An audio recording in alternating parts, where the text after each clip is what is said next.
This is Richard Werner, the top academic scholar in the world on central banking. He wrote the book and did the documentary, The Princes of the Yen, about the Japanese central bank.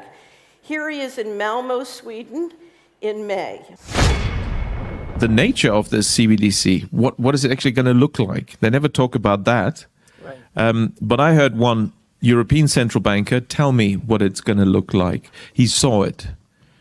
He was invited to one of the old central banks in Europe that are very much promoting this. And they showed him. And, you know, he's a top, executive director of another central bank in Europe. And there's no reason to believe that he was telling me a story. And he was around this large and would be implanted under your skin. A British company has an idea that would let you ditch your wallet or purse and still be able to pay for things. The company Walletmore says the $300 chip is the size of a grain of rice.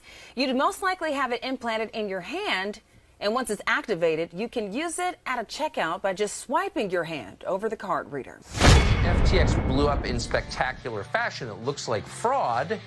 But in the wake of that, rather than thinking through, like, why did regulators let this happen, there's a new effort underway to regulate every single financial transaction that occurs in this country through something called the Central Bank Digital Currency, cbdc.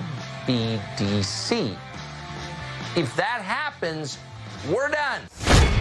So you might have missed what happened Wednesday afternoon at the Fed, but they started their cbdc.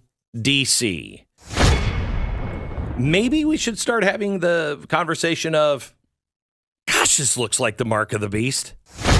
COVID makes it accelerates the process of digitalization and automatization.